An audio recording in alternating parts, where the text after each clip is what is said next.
I've coordinated more than 12,000 investigations across the country. I have personally done over 1,500 tests.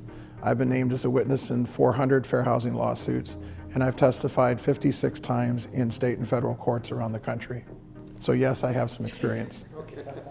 We relied on the judgment of two nationally recognized experts in the fair housing field. All we're asking in these tests, you get two people who come in and ask for exactly the same thing. Why don't you give them the same listings?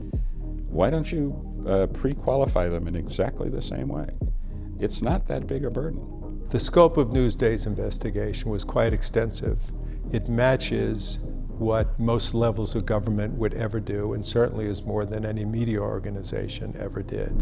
The tests were designed in such a way as to reflect virtually the entire population and almost all of the geography of Long Island. The 10 test zones we picked all together, more than 80% of Long Island live there. We wanted to cover areas where a large group of minorities lived closely to a large concentration of whites. We also wanted to look at areas where million-dollar homes were readily available, and those areas covered the Gold Coast and also the Hamptons. Another type of test zone covered Western Nassau, a highly populous area. A different type of test revolved around highly rated schools and affordable homes. Newsday's tests focused on the 12 largest real estate brokerages on Long Island, the very familiar names, the most heavily advertised. They account for more than half of the listings on Long Island. Once we narrowed down the real estate companies we wanted to pick, the agents were picked at random. When we sent out testers, they would go in unannounced. Most times the receptionist had assigned whichever agent that was available that day. For the second half of the test, we would then follow up with the same exact agent. Throughout Newsday's investigations, our testers received more than 5,700 house listings. We started with 109 paired tests across Long Island.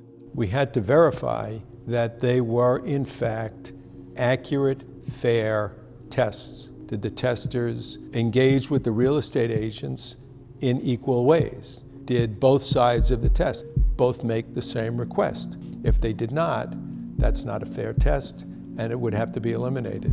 Through that process, we winnowed the number of valid tests down to 86 tests that match white and black, white and Hispanic, and white and Asian buyers.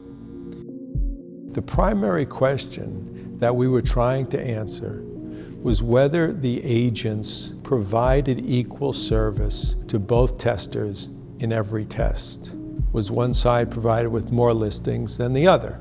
Also, and critically, where were those listings placed?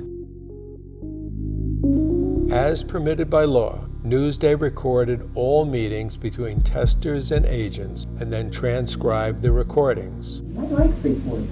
Now you have a bad school district, and that's not good for resale value.